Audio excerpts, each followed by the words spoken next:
AI slop is taking over. 11 finger members and almost human sounding reviews. The only thing worse is the time you waste trying to do it all yourself. Gym Creatives takes the best that AI has to offer and applies it all to your gym, your testimonials, your members. We take the creative need and apply it to you. Create reviews, thumbnails, and advertisements with ease. You have an amazing gym. It's time you show it. Join the waitlist at gymcreatives.com. And bam, we're live.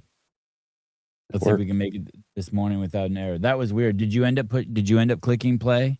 Yeah. Oh yeah. I can't even control the show. I wonder what's going on. I really Susan's been telling me that something's a little weird with StreamYard, but I keep thinking it's my computer. And now my Rodecaster's tripping out. I'm even getting some weird audio. Do you hear anything?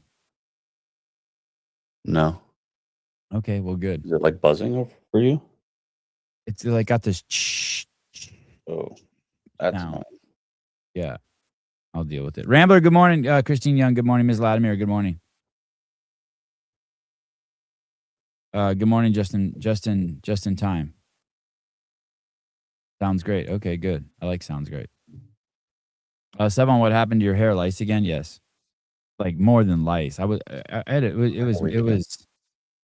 a full it was crazy. It was like just a big, I didn't even have hair. It was just eggs. I was just a walking egg. That shit doesn't usually gross me out, but like waking up and I actually felt like there was shit biting me. And then I used my iPhone. The iPhone's so amazing. I had one of those lice combs and I combed it out and I thought with my eyes I could see like something alive and I zoomed in on it and I could actually took up the whole screen on the iPhone and it was a creature. It looked like a ladybug larva and it was living in my hair. What's special about a lice comb? The blades are super close to each other. So it grabs, you know what I mean? So that the insects can't fit through it. And so when you comb it through your hair, it yanks them out. The eggs, I think, are called nits, N-I-T or N-I-T-T. Yeah, I see nit. And the whole deal with lice is it's basically fleas, right? I just think of it as fleas. And they drink blood off your scalp. And then they crawl out onto your hair and they lay eggs. But I guess if your hair's greasy or dirty, they can't lay eggs on it. And their life cycle is only like 72 hours. So basically, if you put lotion in your hair for 72 hours, they die because they can't make the full cycle of the life cycle. They can't go up to the hair, lay the egg, because the egg won't stick to the hair if it's greasy. Huh. You can get 100-pack of lice combs for $800. Oh, 100-pack. Yeah, you need 100-pack of lice combs. It's like when you had scabies. I don't think I ever had scabies.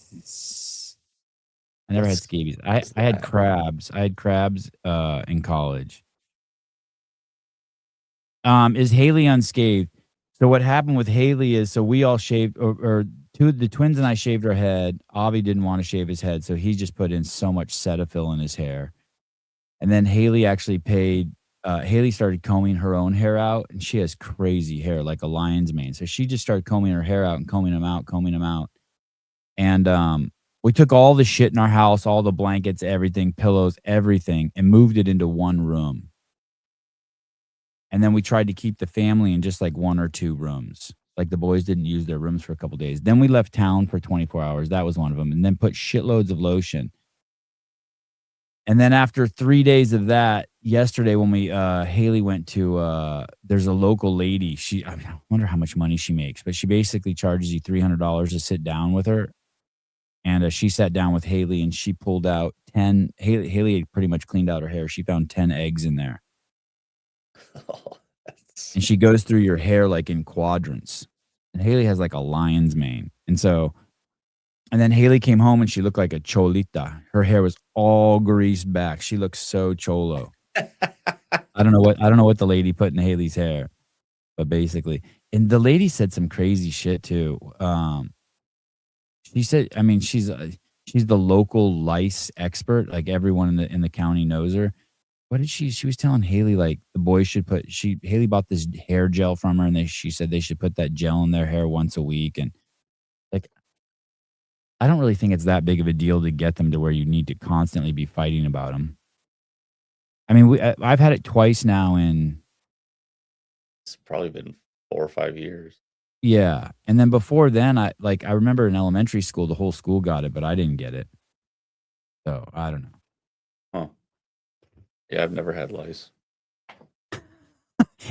Hey, and you know what's crazy too? My kids walked in the bathroom and I was putting Cetaphil like on my leg, and my thighs, and my pubes and my butt. And they're like, "It can go down there too." I'm like, "I have no idea." Haley told me that they have to drink from a human scalp. Like your dog can't get it. Let me check that. Haley, I don't even know if I've done that. She told me that because can dogs get lice? Can dogs get lice? She said the dog can't get lice. Yes, dogs get lice, but they are infected by specific canine lice. Oh. They're very specific to dog lice, cannot spread to humans, cats, or other animals. Oh, okay. Dogs get lice from humans. No, dogs cannot get lice from humans, nor can humans get lice from dogs.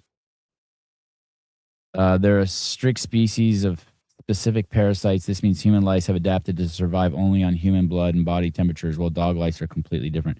I think a dog's resting like body temp is 106 degrees. And what ours is like 98.6. Yeah, something like that. Let me. I don't want to give you any false information. Life cycle of lice.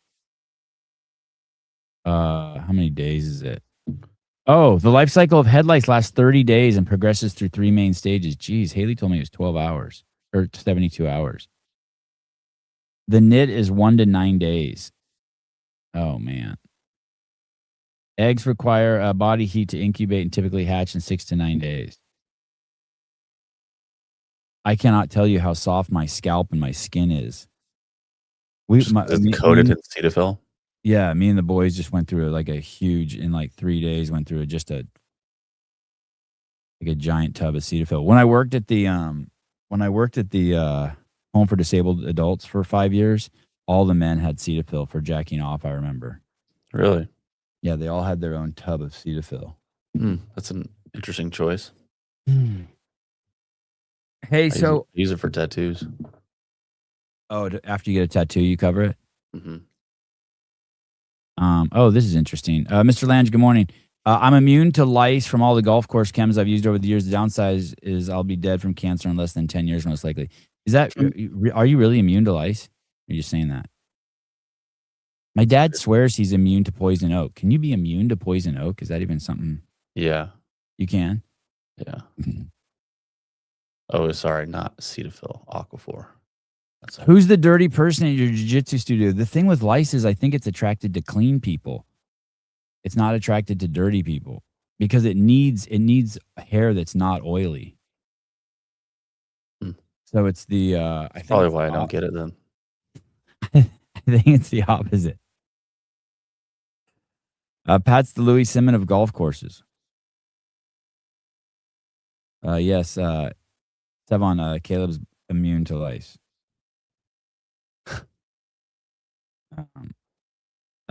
The last time I got lice, I stored them in an Altoid tin. Smart.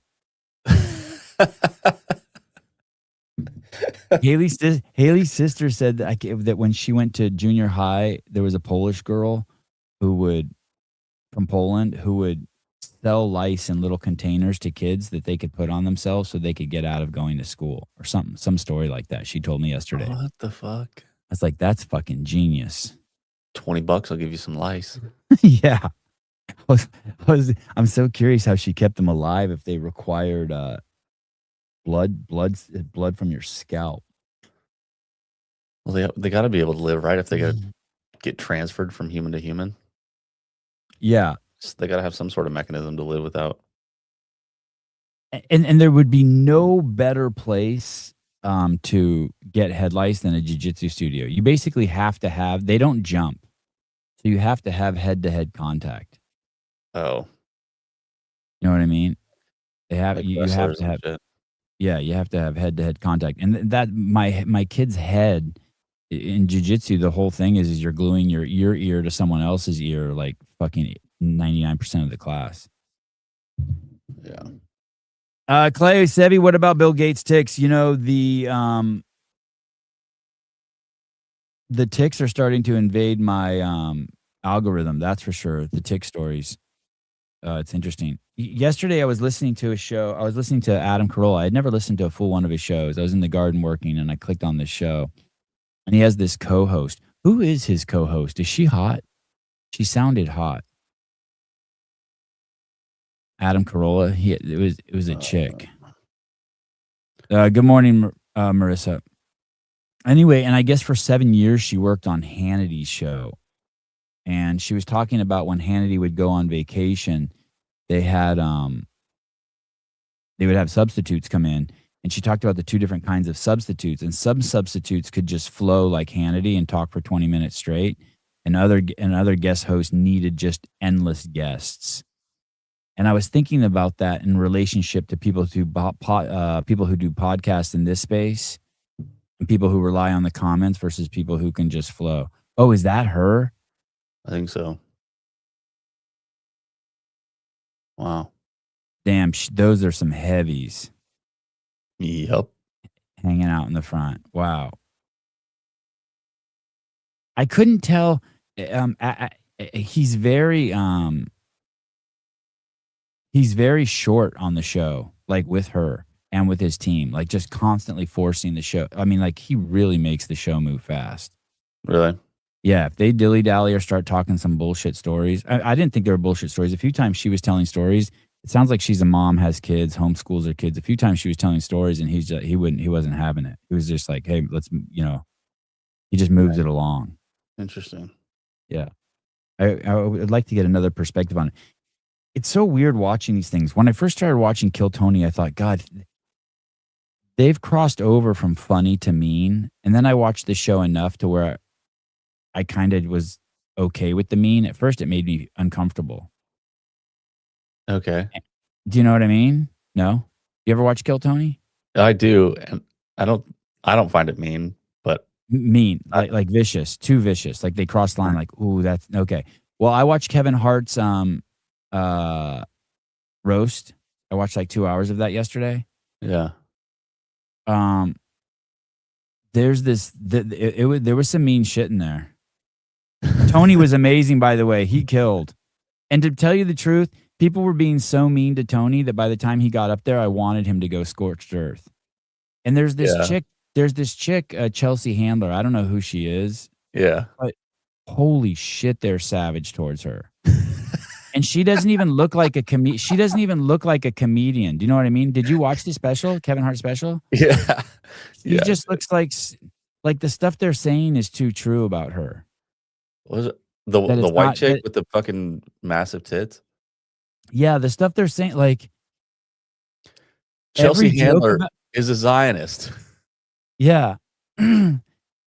And like when she said that Shane, and by the way, the guy who hosted, Shane Gillis, holy fuck, he's amazing. He's so good. His presence is wild. He's like a smart dude with Down syndrome. Yeah, his presence, he's like a I don't mean this as a dig, but he's like a little lesser version of Ricky Gervais. I don't know if lesser is the word, but even less. Ricky's got some tells. Shane's just fucking, he's like a shark. He doesn't even he has just one face. Yeah. Yeah. Yeah, Shane was the best. Man, he was so good. He's hilarious. He kind of reminds me of Pedro. Oh, yeah. In kind of his deadpan delivery. Yeah. Pedro White. Hard have you heard that? You know the show, the channel Coffee Pods and Wads? I think I've heard of it, yeah. Yeah, that guy. Anyway, the jokes about Chelsea, there were just incessant abortion jokes and fucking black guy jokes. But I don't know. You don't jive with that? It's too mean for you? I don't know if it's too mean, but she didn't look like she belonged up there. No, she didn't. She was, and honestly, she was terrible. When she went up there, it was just like, it was like 5th grade jokes from her. Yeah, I don't know what her. She sucked. I don't want to be mean towards her because she took such a beating already, but she looks like she belongs on like a housewife show of like Secret Life of Mormon Wives, dude, for sure. or something. Yeah, she's the least real. Like I almost want to look away from the screen when she's on there. It was a trip, and they were ripping her for how old she is, and she was getting tore up. And I was watching it with my nephew who's 21, and we were watching it. He came in after it was going on for an hour, and I'm like, "Hey, do you think that there's some tension between these people on stage?" He goes, "No, they're just comedians doing their thing." And then after an hour, he's like, "Yeah, they don't like her, and she doesn't like them." Like, you know what I mean? It was kind of like, it was kind of almost, and I'm totally making this up. I don't know if this is true, but almost like the Austin comics versus the LA comics. And the Austin comics, you know what I mean? And this group of Austin comics were just fucking the LA comics up. I didn't even notice that. That makes sense. Yeah, like Shane and Tony versus everyone else on the stage. Yeah. And Pete Davidson was great. I thought the one good joke that someone made about Shane Ellis, I laughed out loud when I think that black lady said something about him being at January 6th. Oh. Because he does look like he was at January 6th. He does. He does. Can we I wonder if you can just find just that joke. Let's see. I think, and I got the impression when I was listening to Adam Carolla's show, they were afraid to play any clips from it, like it would get their show pinged. Oh, I think that show was like a resurgence of good comedy, I think. It was pretty gnarly. And what's crazy is this one chick went up there. I don't know who she was, but she was so fucking bad. And the chick that came out, she looked like a whore. She looked like she sold her pussy for money. Was it the mixed chick that was next to Chelsea Handler? No, she wasn't on the stage. She just came out as a special guest. And the whole time I thought she had a mustache. And then when they zoomed in on her face, it was her lipstick. She had outlined her lips with a black liner. Oh. And she looked like she had a mustache. I don't know. And when she read from a piece of paper, and when she left, Shane Gillis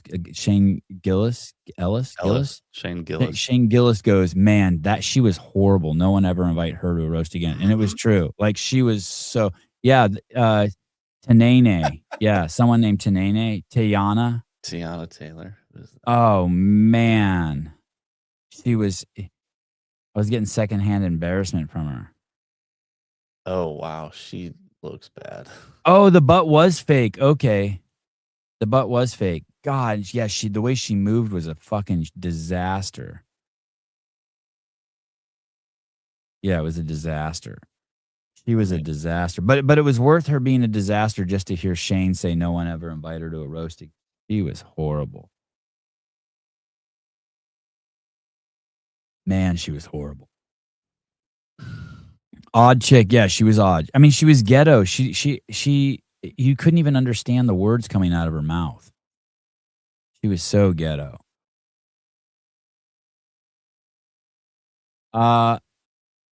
Looked like a monkey's ass. Seriously, look up a monkey's ass. Monkey's ass is usually bright red. Hers was, I don't know why she drew a mustache. It was like she drew a mustache on herself. Yeah, that's just that's the thing. And it was interesting also watching all their energy levels, like up and down, all their. And then Tony went out there and fucking lit the room up. Mm. Did you think so? Yeah, he did pretty good. I thought he did amazing. He was all fired up and shit. I got a little embarrassed for Tom Brady too. Oh, he was bad. Yeah, I was a little embarrassed for him. He is not made for that. No, there's some people you just kind of don't want to see them say mean shit to. Like, And that's not even his bag either. Like, that's not even I don't know. He doesn't do that. Draymond did good, all things considering, and he was a great person to have up there because everyone just loved the crowd loved booing him, the Warrior guy. Yeah, people just shit on him. They just kept making the same joke about his name. And the black lady Cheryl Underwood, I thought she was good. That was hilarious. She's fun to look at.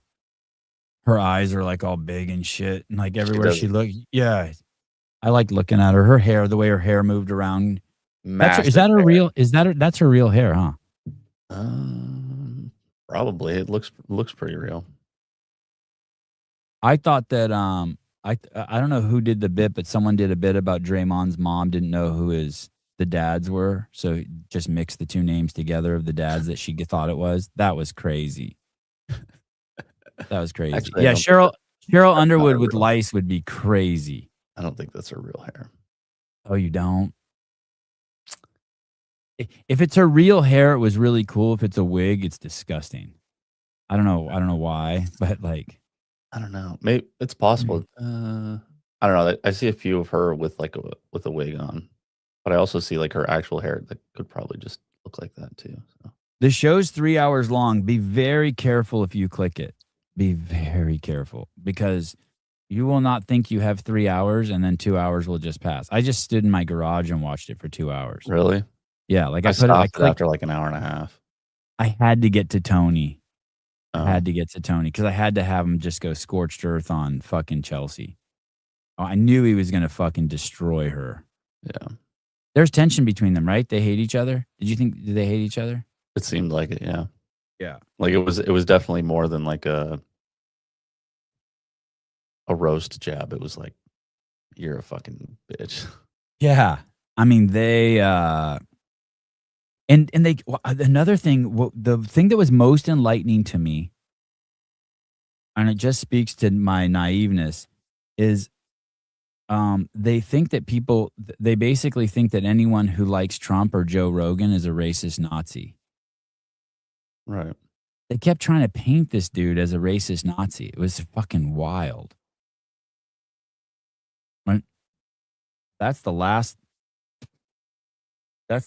thing I think of Tony Hinchcliffe. No. But I didn't make it to Cat Williams. Did they just walk him out at some point? Oh, Dave Chappelle wasn't even there and he got destroyed. Right. He got destroyed. Yeah. I thought he was there, but it was The Rock who was there. Oh, The Rock shows up? Yeah. Oh, I didn't know that. When's that happen? Towards the end? Towards the end. Wow. Wow. Because they made a joke at the beginning. They're like, "Oh, even your best friend won't show up to your roast." Yeah. And he actually was there in person. He didn't come in on video. Yeah. I don't think he was very good, but he ended up getting walked out later. Do you think Kevin Hart knew that The Rock was going to show up? I don't know. I feel like if you're the one being roasted, you just show up and then everything else they don't tell you anything. They're just like, sit there and get fucked. What did you think about the fact that half the people who went up there admitted that they didn't write any of the jokes and that they were all on a teleprompter and that they were all written like that? I kind of didn't need to know that. It kind of undermined the validity of it. But they were like, "Oh my God, I don't want to say this. I don't want to say this." But they wrote it for me and I'm paid to be here. Like that seemed to be every other comic was saying that. And I was like, geez. Yeah. I didn't really care for that. I will say it was funny though when Shane he was reading the teleprompter and he would like get to a certain joke. He goes, we're skipping that one. Yeah. Or he was when they would skip it. I like it when they would skip it and he'd be like, no, go back. We're doing that one. Yeah. I like that too. I was like, I like that he was kind of controlling it. Yeah. Yeah. He's like, don't fuck with my bit. Tyson tuned in because he turned it down because he didn't want to be called a rapist for 3 hours. Oh, is that true? Mike Tyson? Wow. Oh, I didn't know about that. I have to guess. There were two women on there, who were part of the DEI part of Hollywood. Two black women who both stated that they had won Academy Awards, and I Okay. have to assume one of them was that I think that Tanene chick. Okay. And that shit just fucking annoyed the fuck out of me because I figured, oh, those women are just there because they won Academy Awards and no one still knows who the fuck they are. Yeah. And they were clearly, I mean, because you know about the Academy Awards now, right? It's not best film anymore. It's best film based on you have to have like a guy in a wheelchair working there. You have to have like two black people. You have to have a lesbian. You know, it's fucking crazy the rules they have. Criteria for the actual production of it, not the Yes. actual the end product of the movie. Yes. And so I don't think anyone knows who the famous actors and actresses are anymore, and I think that's contributed to it quite a bit. And I just was like, oh, they're here just to get their fucking to get, so people will know who they are. They're just like there were people there who were clearly just there to ride Kevin Hart's dick. For sure. Yeah, and so at that point, if you're gonna roast him, I don't have any whatever. I don't have any respect for you. Kevin Hart produced the whole show. He approved the lineup and likely chose most of them and definitely knew all the surprise guests. Okay. Mm. Yeah, diversity award. DEI checklist for the best film now. Sucks. Yeah, I didn't know who the fuck that is. Regina Hall. She didn't laugh at any of the jokes. So corny. Or you didn't laugh. Yeah, there was some stupid. There were a couple really. The two of the chicks were really bad. And the best part is that Shane ripped them. Oh, here, let me see. My wife's giving me some lice intel. Once the lice hatch, lice can't live off the scalp for more than 3 days. Can't live off once they hatch. I don't know, man. I just looked. It said they can hang out for 30 days. Should I believe my wife or the internet? I'm going with the internet. Oh. My wife texts you too? No. Did you see this plane crash yesterday? Which one? Oh, great. There were a few. Was it the fighters or was it the Cessna? I didn't see the Cessna, but these jets at this air show. This is the third crash this air show's had since like 2003. Oh wow. Yeah, this is crazy to watch. It doesn't even look real. Thank God these guys lived. We're back with a Fox News Uh-oh. alert. You can't hear the audio on that, can you? I can hear it. Oh, you can? Yeah. Because for some reason it's coming out of my my speakers here in the studio and not my headphones. Hold on. Okay. It doesn't sound like it's coming from your speakers, like when I hear it. Okay. Looking at new video out of Idaho where two Navy jets collided in the sky during an air show near Mountain Home Air Force Base. A terrifying sight. Wow. God, that is crazy. Dude, it was like two eagles like fighting in midair. By the way, this is my favorite sound in the world. Listen. We're back with a Fox.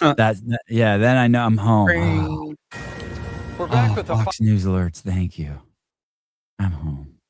Brainwash me. We're back with a Fox News alert. You're looking at new video out of Idaho where two Navy jets Why do they stick together once they hit? Well, I think those vertical, I think they're called vertical stabilizers. They get like hooked on. They got like hooked on each other. So the two, like physically hooked, like those two things that are sitting like this, they got hooked. The bottom one got hooked on the top one, and then it spun them around. alert. You're looking at new video out of Idaho where two Navy jets collided in the sky during. He's on the. It's one plane on the back of another plane, right? Yeah. An air show near Mountain Home Air Force Base. A terrifying sight. The crash occurred around noon Mountain Time. Hey, so what happens right there? Does the pilot have a chute that pulls both guys? There's 2 guys in each plane, right? Correct. I'm assuming one's flying and one's a spotter. Pretty much, yeah. Does the pilot pull and both of them eject? Yes. Okay, so the other guy might not even know. Yeah, exactly. Yeah, so That would be fucked if you're the pilot, I was thinking, and you pulled the chute and left the other dude in the plane. That would be right, yeah. fucked up. It should. I'm pretty sure. I have to go and look, but I'm pretty sure that when one person pulls the ejection seat, they both go. That's why it comes out simultaneously like that, one before the other. Two male jets. Was that gay? What they're doing? It looks gay. I mean, it's the Navy, so yeah, it's pretty gay. Yeah, that's some gay shit right there. Wow. Okay. Air show near Mountain Home Air Force Base, a terrifying sight. The crash occurred around noon Mountain Time during an aerial demonstration. Dude, what's crazy? Because they're one on top of the other like that, there's probably only a couple feet between the bottom cockpit just being right underneath the other jet, and then them ejecting into the belly of the aircraft. That would be bad if you got fucking launched into the plane above you. Oh yeah. Like I think it's like I want to say it's like 6 Gs or something. Video out of Idaho where 2 Navy jets because it's a rocket motor. Look, there's 2 UFOs in the shot. Look at the UFOs. Oh yeah, cool. collided in the sky during an air show near. Oh, so that explosion right there, that's the cockpit blowing off? Yep. So the cockpit gets Home blown off with some like a very low explosive. Air Force. And then, well, actually, okay. So that flares the ejection seat. The cockpit gets blown off, and then those flashes are the ejection seat because it's a rocket motor that's attached to the ejection seat. So they're lucky they didn't just get fucking. It's like in Knight Rider when the guy gets ejected out of the passenger seat. They're lucky that guy didn't get fucking just shot right into fucking the other plane, is what you're saying. Right. Like, you ever watch Top Gun, the first one? Yeah. So you know how they eject and Goose gets ejected into the canopy? Oh, yes. It's essentially what would have happened if they weren't, if they were actually stacked on top of each other. So even though they ejected, there's a moment where it's like, hey, I might get I might be projectiled to my death. Yeah, you could decapitated essentially. Terrifying sight. Hey, can't they just say they did that on purpose? How would you do that? Just be like, yeah, we just wanted to show you how they were old planes and we just did that on purpose just to show you how safe they are. Navy jets collided in the sky during an air show near Mountain Home Air Force Base, a terrifying sight. The crash occurred around noon Mountain Time during an aerial demonstration, and it's currently under investigation. A Naval Air Force spokesperson tells Fox News that all 4 crew members successfully ejected and are being evaluated by medical personnel. Hey, and if that bloom of smoke would have gone under their parachutes, that could have fucked them up too, huh? Probably some smoke inhalation and all that hot air could just throw you into fucking upside down and shit. Mm-hmm. Miraculous, as first responders remain on the scene. We'll keep you updated as the story develops. And they're pretty low too. Thank goodness it those could have been 4 were able to eject. Amazing. That could have been bad too. Wow. All right, go Navy. Go Navy. Imagine that conversation on the way down. Are they still in contact? What do you mean? Like when you eject, you still have comms? Oh, I don't think so. I think that's all internal to the jet. Damn. The canopy gets blown off. You can see the charge below the canopy. That's what killed Goose. Yeah, exactly. I want to know who the pilots are. Is that the end for them? Is that the end of their flying careers? How many crashes do you get? It's probably not the end of it. They'll probably have to do some sort of remediation. That looks like an expensive mistake. Yeah, it's a multi-million-dollar mistake for sure. Are those planes at least 10 million each? 50 million? Probably closer to 10 million. Those ones are pretty old. They just use the old fuckers for I mean, F-18s are, I guess it's an E-18, but this story I can't believe is true. I need you guys to like validate this one for me. I just cannot fucking believe this one 67 is true. million. Sorry, that's how much one of those planes costs. Oh my goodness. So that was a $150 million mistake. Yeah. Not to mention probably the $50,000 worth of jet fuel on each plane that went up. Just a quick 100 G of. Yeah. Well, it's cool the dude survived. Okay. Oh God. This is crazy. This is so bad. This is crazy. You can't be. Can you imagine being on a racetrack going 150 miles an hour and one of the drivers is crying and having a panic attack? Like, hey, dude, you got to get off the fucking track now.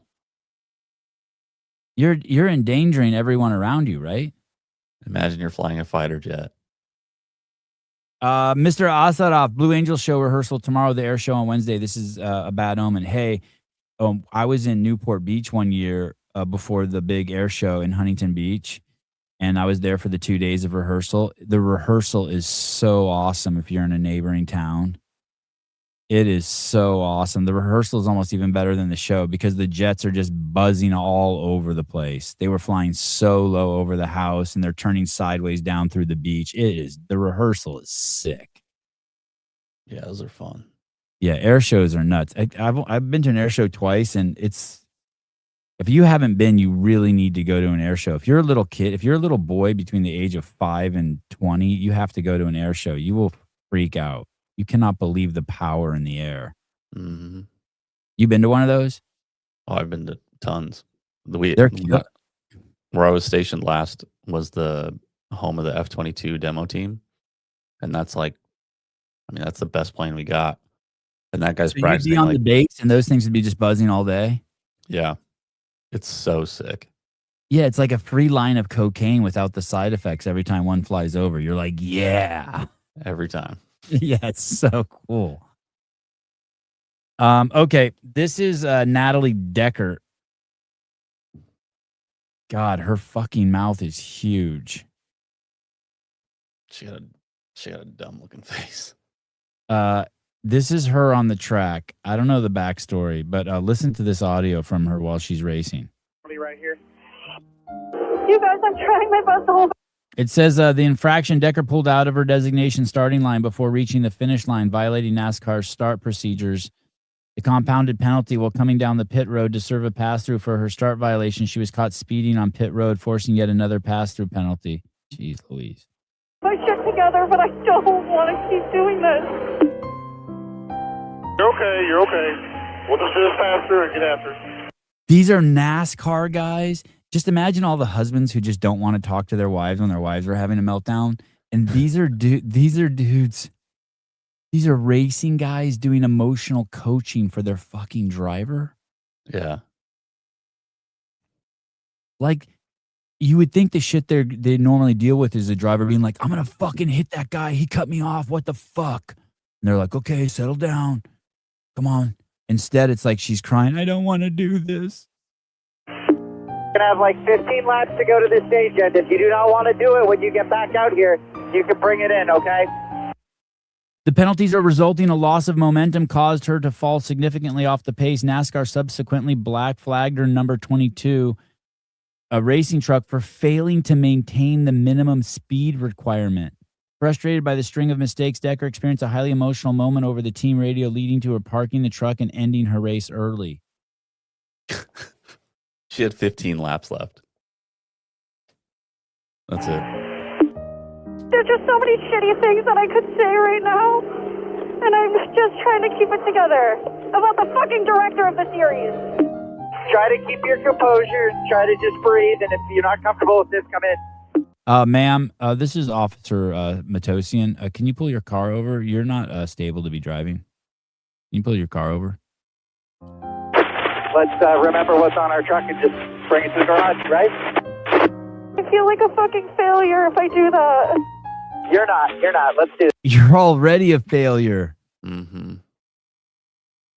I was just reading an article about how this is the most emotionally unstable cohort of humans we've ever had on the planet.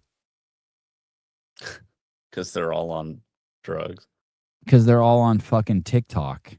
Oh. Because they care what fucking people are saying on the internet about them, and they're worried about likes and love, whatever that when you click the heart is. Yeah. Drive it down. By the way, why do they call it likes? The heart means love. It should be loves. It's not likes, it's loves. Right? Is the heart love? Yeah, I would. Yeah. Thank you. If you type it into your emoji search, it's a heart. Type love into the emoji search, it's a heart. There you go. Garage. There's so many things I want to say, and I'm probably going to get fucking suspended. You have no idea. He just Dude, no one cares, dude. Pull Nobody your cares. fucking shit together. Ramirez, there's no crying in NASCAR. What is going on?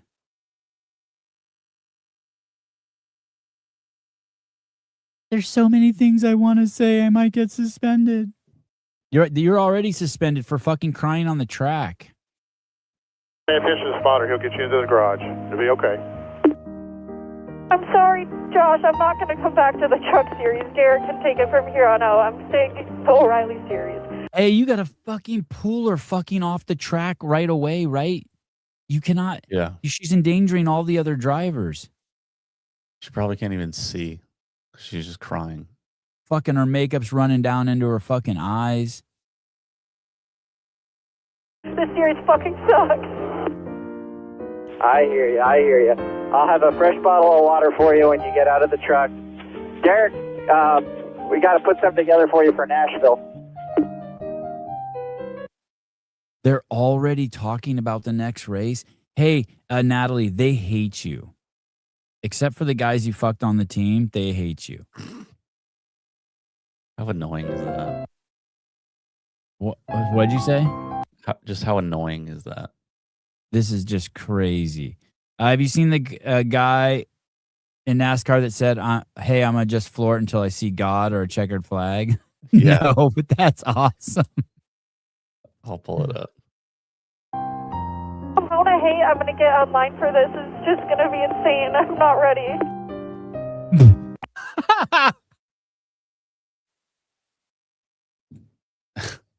I've never watched this to the end. There it is. People are worried about what's being said online. Listen, if you're worried about what's being said online about you, you're fucked.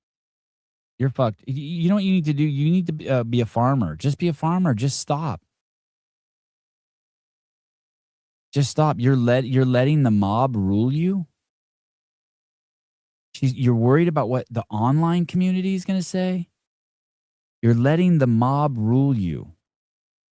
Hey, just think, and think about all the people who've let the mob rule them. What ends up happening to them? Look at what ends up happening to them. Look at all the people who've let the mob rule them. What happens in 1 or 2 years to them? Do you ever see any of them coming out as winners? Any of them? Name one.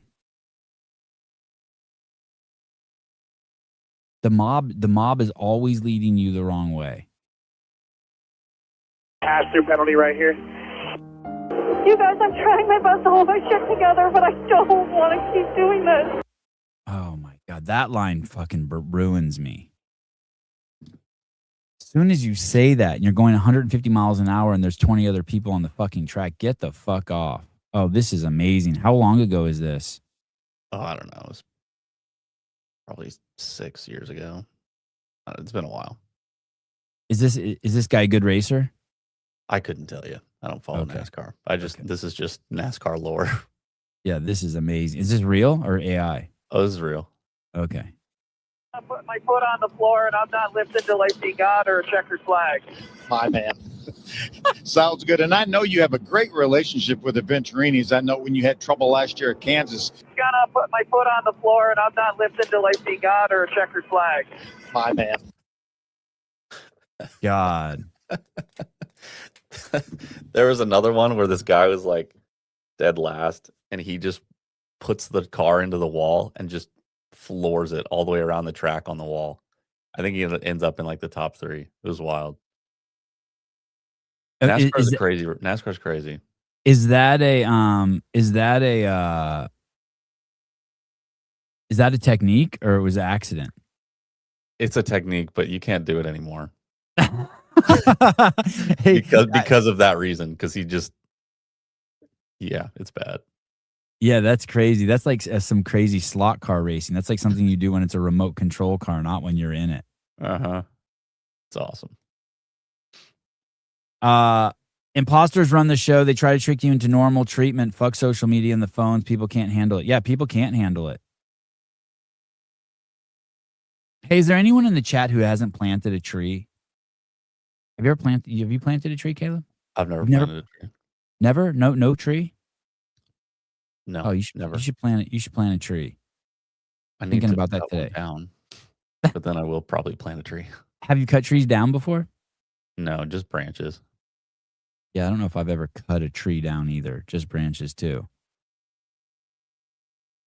But I was thinking about everyone needs to plant a tree. It's so cool. You'll be so happy. Plant a shitload of trees. Go drop $1,000 at the nursery and get a shovel and fucking 10 fruit trees and plant them. You'll be stoked. You'll be pissed too when the gophers and deer fuck them up, but war. I just planted 2 cherry trees last week. Yeah. Nice. I was talking to Greg yesterday or 2 days ago, and he said, hey, when I come into town, I want to take a walk through your garden. I said, okay. And you know what's crazy, though, is I get my trees when they're like 1 to 5 years old, and he buys his trees, I think, when they're like 5 to 25 years old. So he's going to see my trees, and he's like, what the fuck is that with your trees? But, man, it's rewarding. Oh, this is awesome. Kristen, I planted 100 trees a few weeks ago, small seedlings.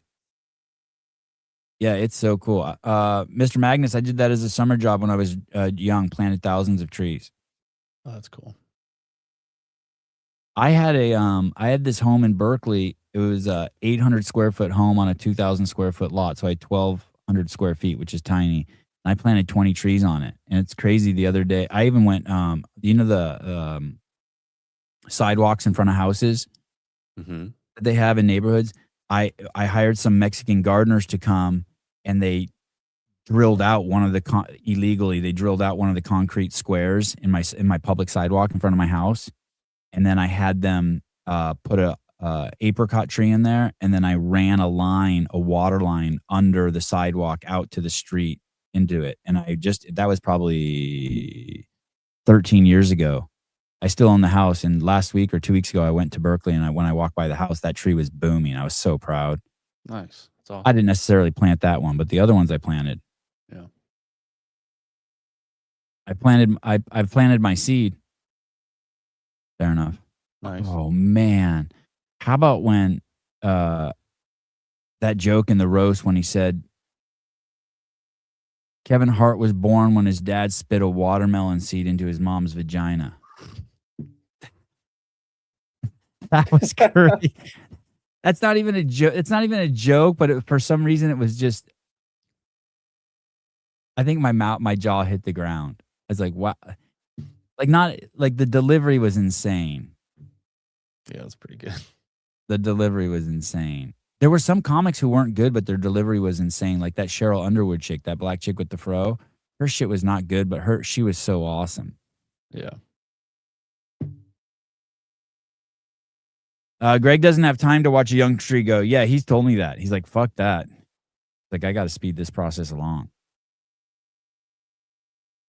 CrossFit, I've smoked 100 trees. I smoked 100 trees too. Yeah, plant a tree. You will not be disappointed. I tried to look for a list of the best fruit trees to plant and only plant fruit trees. Everyone, if you don't plant fruit trees, you're going to regret it. Everyone I know who I've told only plant fruit trees, they plant other kinds of trees, and they're always like 5 years later, fuck, I should have planted a fruit tree. Only plant fruit trees. Apples, cherries, plums.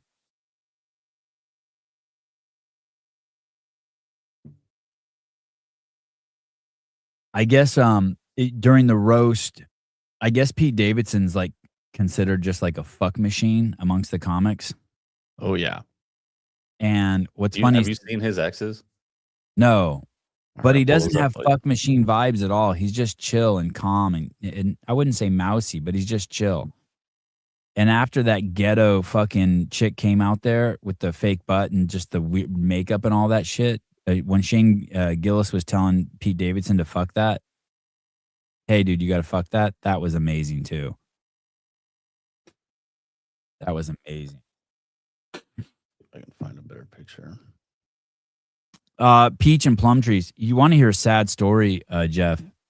I don't know if you California peach trees. Want to hear a sad? This is a crazy sad story.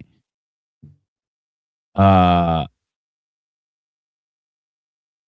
me see if I can find it. Here's a list of it. Oh, those Ariana are his Grande. girlfriends? All of his exes, yeah. Is Ariana Grande the one that got really skinny and was in The Wizard of Oz? The one with that like bobblehead? Correct. Wow. Kim Kardashian. I mean Radikowski. Oh, he fucked Radikowski? Yeah, dude. That one's Wow. fine. Wow, that's crazy. Dude's got game or something. That's crazy. Radikowski was in that video where she rides the bike naked, right? She's the one with the crazy tits, right? Uh-huh. Full libtard.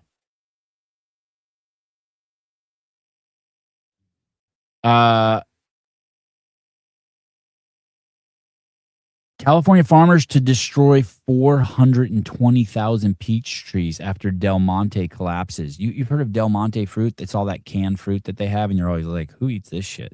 Yeah.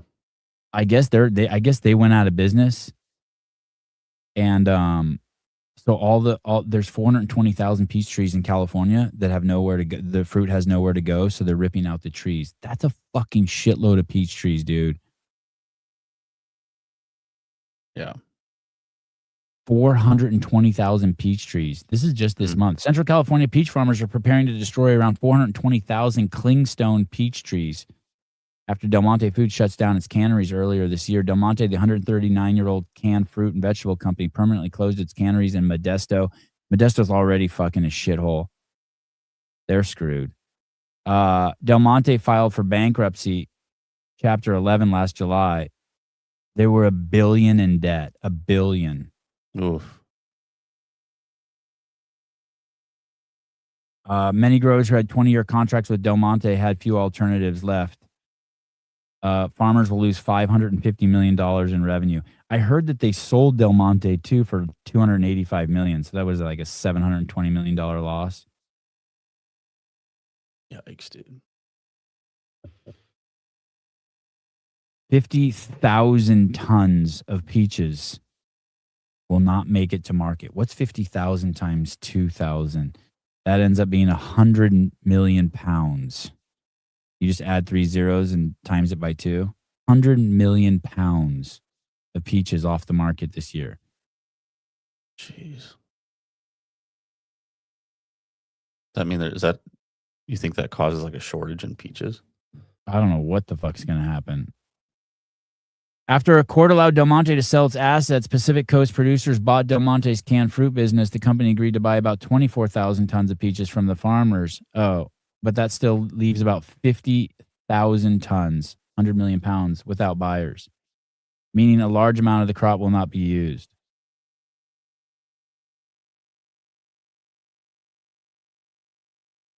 Crazy.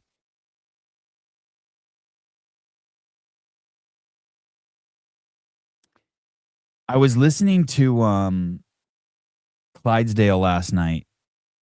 Was yesterday Sunday? Yes.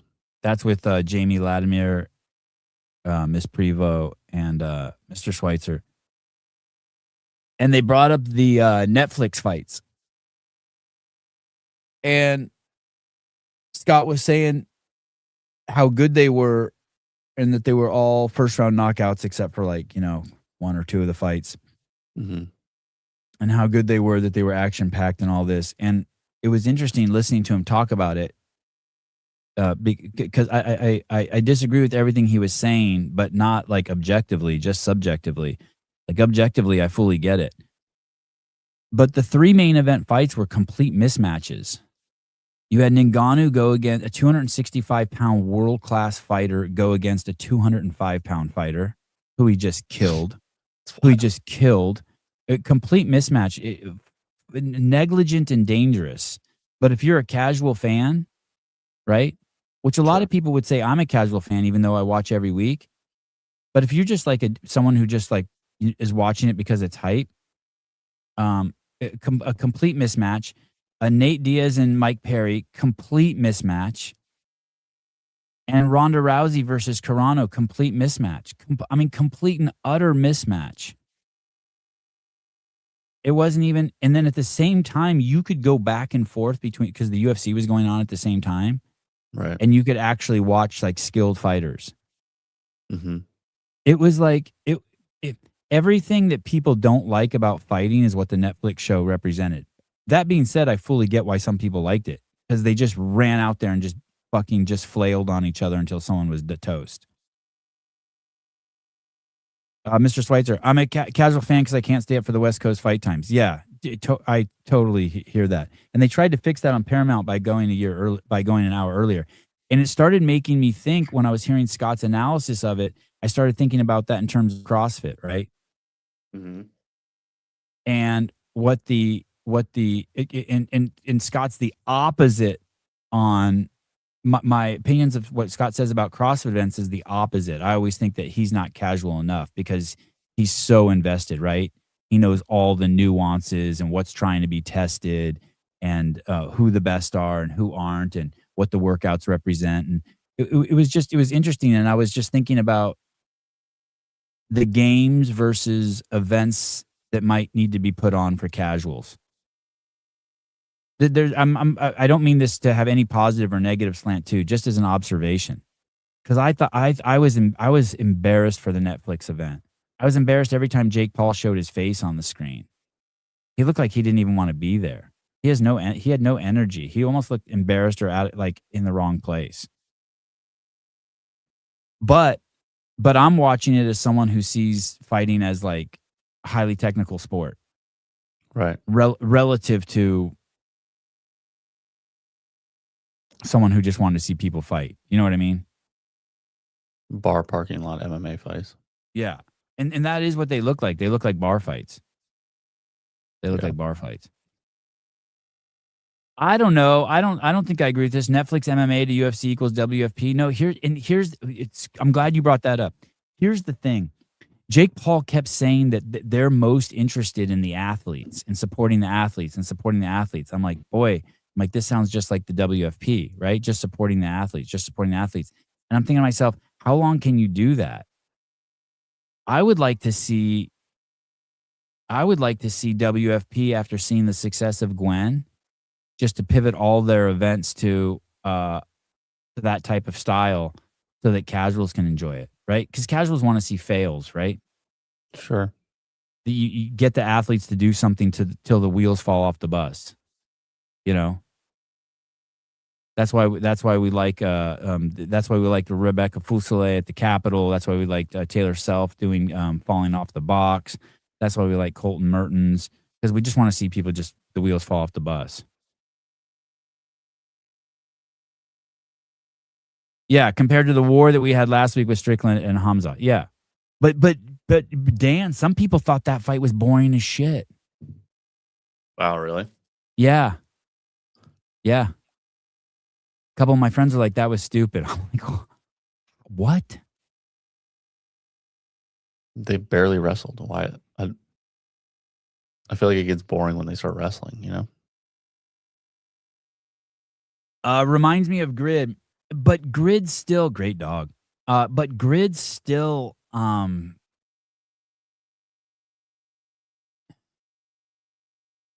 don't know. spectacle wise, outside of the games, the one I get most excited about, I guess, is Rogue. Because I'm really just interested in what they're going to pull out that I've never seen before. And some sort of weird contraption. Do you know what I mean? Like some sort of like wheel thing or like something novel. Yeah. Yeah. American Ninja Warrior is fun to watch simply for the wipeouts. Yeah. That's the kind of thing if I'm passing through, you know, I might watch it for a few minutes just because every 5 seconds there's a new obstacle I haven't seen before. And that's why they made the show Wipeout.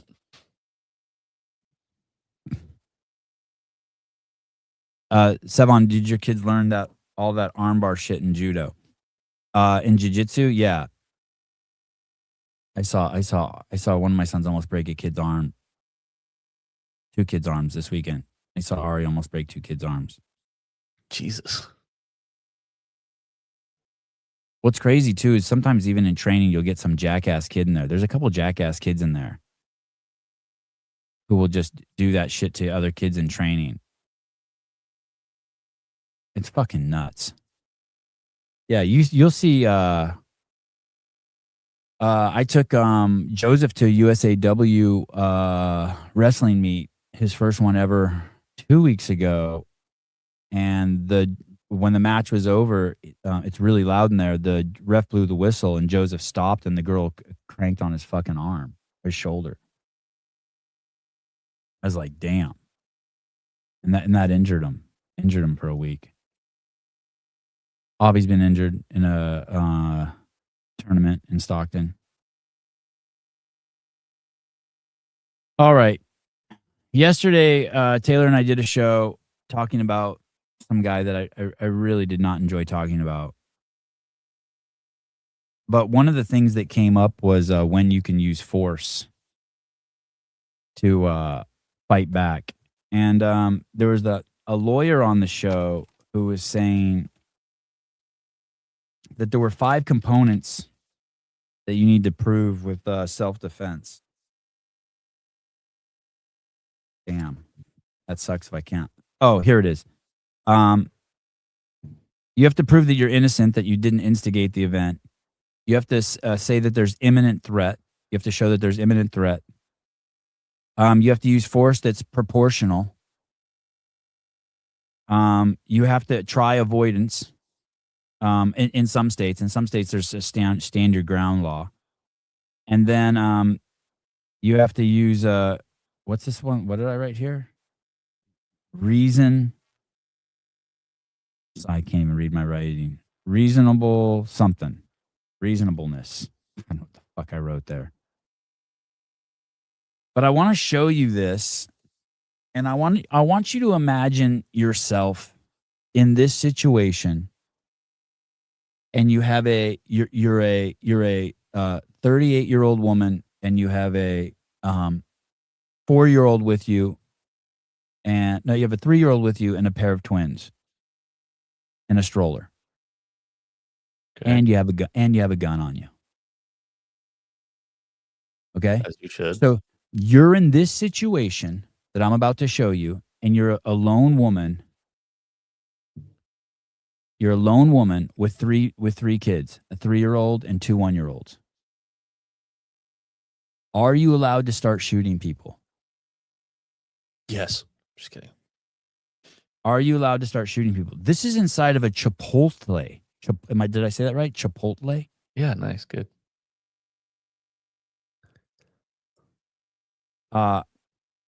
Stevie, did any of your kids have a tongue tie that needed to be cut? No. What is that? You know what's funny is one of my kids, Joseph, scratch that. I don't want to say his name. I'll tell the story. Remind me, I'll tell the story later and I won't say his name. Like in 5 minutes, right? In 5 minutes. Okay. So imagine this situation. Are you allowed to, if my kid had a speech impediment or something going on, I would not, and this is take this with a huge grain of sand, an enormous grain of sand. But if one of my kids had a speech impediment or anything like that, I would immediately get him into singing. I wouldn't take any of the traditional routes to fix speech impediments. I would immediately get him into singing and make that shit fun as all get out. I would immediately take him into singing, how to use his voice. I'd go the exact I would train him to be fucking learn how to sing. That's what my gut instinct tells me. Don't take him to a fucking speech therapist unless it's like some sort of singing speech therapy. I'd never address any, there's a lot of issues. I shouldn't say never. There's a lot of issues that if they said something was wrong with my kid, I would go at it, not the way that the general public says you should go at it. Yes, tongue and lip tie. Nursing hurt like hell for 3 months with 2 kids.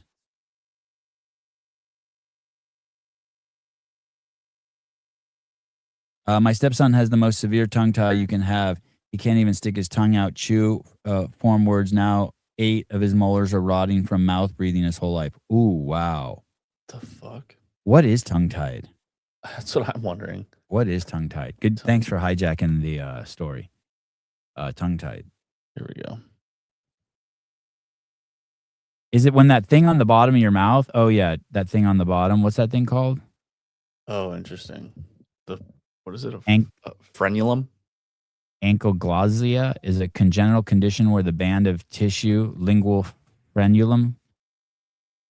You ever gotten your frenulum sore from just eating so much pussy? Your frenulum is sore? Yeah. It's crazy, right? Yeah, it does suck. Connecting to the underside of the tongue to the floor of the mouth is abnormally short, thick, or tight. This restricts tongue movement and can cause breastfeeding difficulties in infants or speech issues in children. Holy fuck, some of the pictures are crazy. That thing's all the way connected to the top of the tongue. Can't you just snip that a little bit? Isn't that easy to fix? It looks like that's what they do.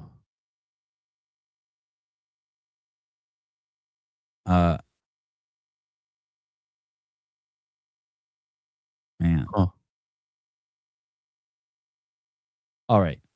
No, I didn't. I don't know if any of my kids had that, to be honest with you.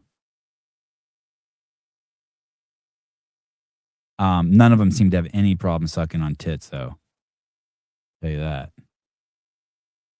Fucking they hijacked that shit. Okay, so this is inside of a Chipotle. You're a mom with 3 babies. And this is going on, and you have a gun on you. Here we go.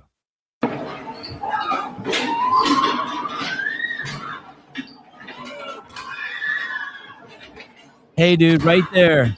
That dude picks up that dude picks that up. That dude picks that up, and I'm like with my kids in there, and there's a baby in there. I'm tripping, dude. I'm tripping. Can you shoot that guy right there? Even if he's not even throwing it at you. What if that just ricochets anywhere? What if that fucking hits your baby in the head? You can't shoot that guy. You can't? If you're the one filming, if you're in the position of the person filming, you cannot shoot that guy. Okay, what if you're not filming? What if you're just in the corner over there? You're with that guy. You're that guy with his you know, hand up in the back left getting his drink. Can't shoot him. That's fucking insane. Why? What if that? Hey, just imagine you're in there with the most valuable thing you have, and if that thing hits it, your thing is dead. It's gone forever. And imagine you have 3 of them. Imagine you have 3 babies in there, and someone's throwing fucking chairs. What if that hits your kid in the head? I don't think you can't. You cannot shoot him. You go to jail? Yeah. Vindicate $10 7 podcast 2026 games apparel orders in pre-ordering price ends Friday. Oh, my kids, we were just editing the video last night of you sending the kids skateboards to my kids. God, those skateboards are nice. You really got them back into skateboarding again pretty strong. Thank you. If they break a bone because of those skateboards you sent them, I'll send you the bill. Get your 7 podcast 2026 game apparel orders in. I have to go over and look at that.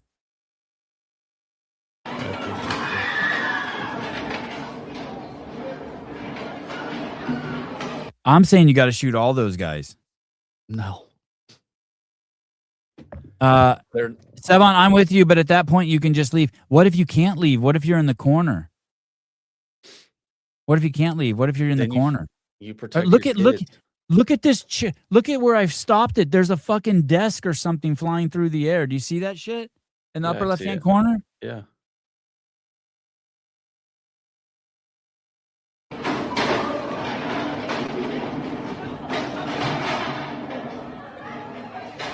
Look at that little kid. Yeah, and that's what you stand there between the chair and your kids. Look at that dude walks close to me and he's got to be shot too. What if he picks that chair up and it fucking hits your kid on the way up? Then you start. He's already established himself, and I would be like, hey dude, don't come over here.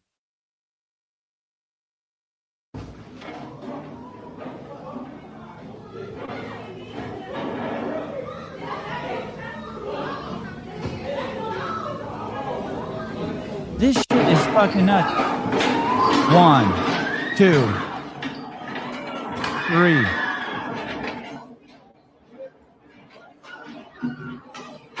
Four, 5, 6.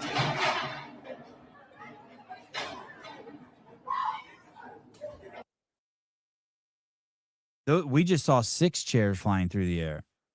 Yeah. At least let it be known you have a gun. Can you shoot the gun? Can you shoot the gun in the air? No, I think that's negligent discharge.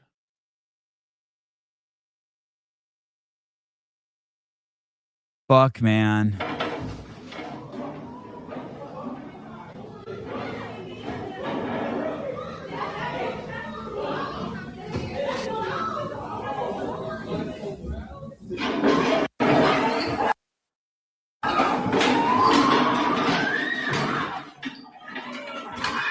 Oh, I think that dude hit his friend. Oh, yeah, he hit his friend in the back with the chair. Did you see that? He hit his friend in the back with the chair. Fucking crazy. These people are so fucking stupid. Son, they're future scholars and doctors. Don't be alarmed. I guess you can be grateful that no shots rang out. Excuse me, can you guys just leave? This is why Chud the Builder does what he does. They're good kids, honor students, probably have all their fathers at home too. Probably. God, it's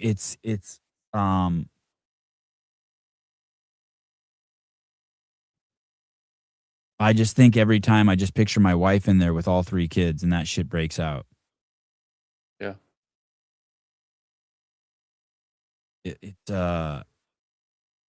I'm driving. I can't see what color are the people throwing chairs. You can't tell because they're all fucking wearing hoodies and masks. You can tell. You can definitely tell. Can you find me a video of white kids doing that? Yeah, probably. I want my algorithm. I need balance in my life. I want my algorithm just to be filled with white kids doing that. Find me on Twitter and send me just photos of white people or videos of white kids doing that. We just had 2 homeschool kids, 15 and 17, high school kids, 15 and 17 stealing cars and shooting at fire stations and pedestrians here in Austin. Yeah, I saw that story. There were 10 shootings in a 24-hour period by the same 2 kids or something in Austin.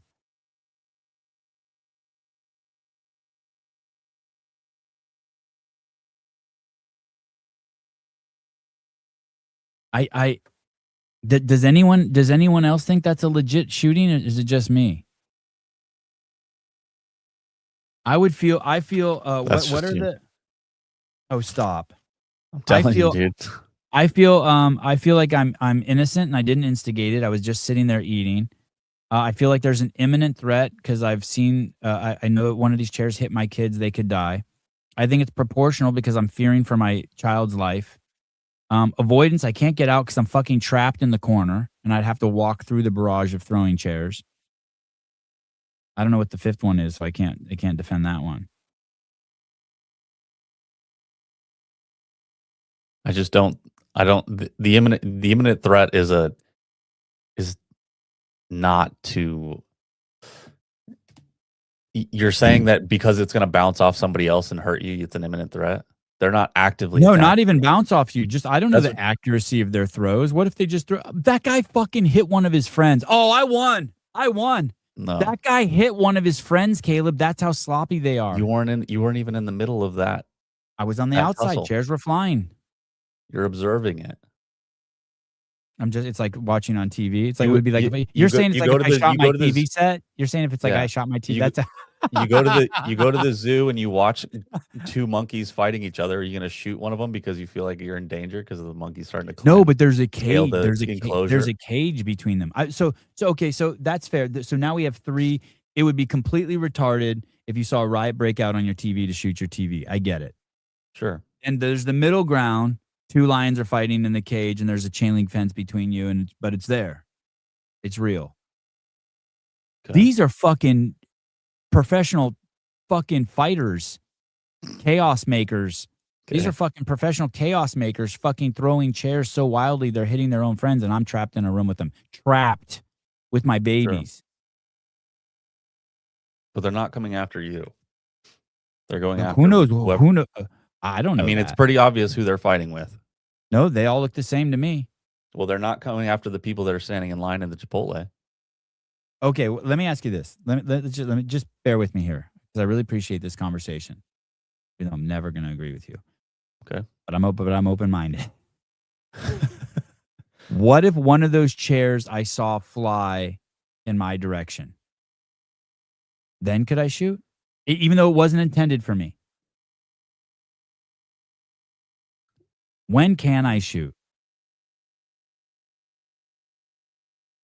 I would probably argue that you could probably shoot. I would argue that you could shoot if somebody threw a chair at you directly. What if I saw a chair go flying by and hit one of the workers, but nowhere near me? No. Then it's their responsibility to respond. I'm with you. You shouldn't have to assume the risk of wild thugs turning on you or even accidentally harming you.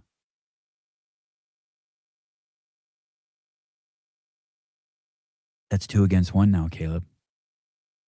That's fine. I actually don't think it's 2 against 1. There's like 7 other people in the chat that are agreeing with me right now. Caleb, okay, Caleb. You're on a jury. Okay. Okay, and I'm being charged Sure. with murder, Okay. right? No, let's say I didn't kill the guy. I shot him in the dick and he'll never fuck again. Okay. Okay? And he's one of those guys who was throwing the chair. It was the guy who hit his friend even, so I know his aim's sloppy. Okay. All the facts are stacked up for me. And they're trying to prosecute me for fucking shooting this guy. Do you send me to jail? Am I guilty? You're on Because the you jury. shot him in the dick Yeah. after he threw a chair at you? No, he didn't throw it at me. It was just that scene you saw in there. I'm that dad with my 3 kids, and you're on the jury, and I shot the guy who hit his friend on accident with the chair in the dick.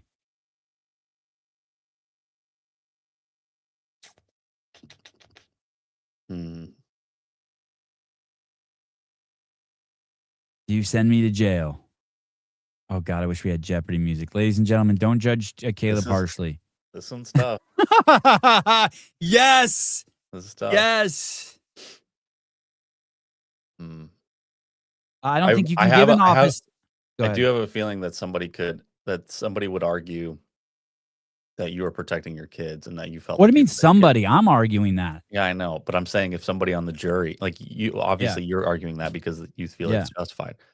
But if you've got like a mom on the jury, Yeah. you're like hell yeah, I'm that guy goes off. That guy gets off because there was Yeah. imminent danger to his children. So I Yeah. can see that.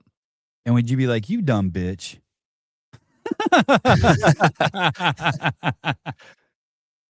I probably wouldn't agree, but I could see where she's coming from. What if I was a black guy? Okay. What if I was a black guy and I had my kids in there, a black mom, Yeah. and I shot, and it was all black kids in there fighting, and I was like, yo, I know these motherfuckers. They're crazy. They're from my hood. Mm-hmm. I see them fighting all the time, and Draymond over there already shot someone in my neighborhood. So you have previous history of knowing that these kids are bad, that they're violent. Yeah.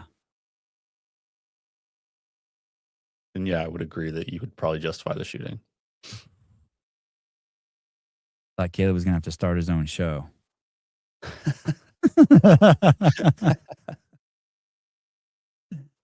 Black Dad wouldn't be with his kids. Jeez, Louise. Then you get a civil suit against you for millions. I will say that I wonder this though: if you're a black dad and you're in there with your kids, if they just go up to one of them and just like grab them by the back of the neck and just start throwing them out of the Chipotle, like one. Oh, the black, yeah. Like I imagine they would step in and fuck them up.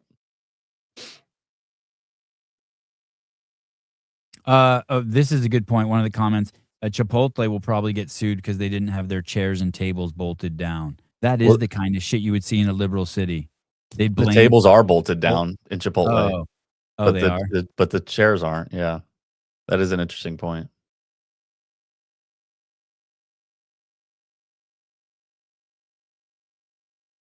Do you know what the strongest correlate? One of the strongest correlates is to people who are violent. Their credit score. Really? Yeah. You have a good credit score. You have a good credit score. You don't do that kind of shit. What do you think what's the tendency there?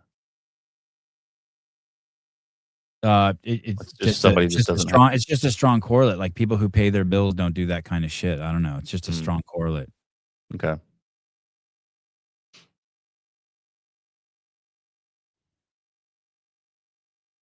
All right. I got another one for you. That was good. Nice debate. All right. The debate show, Caleb and Savon. What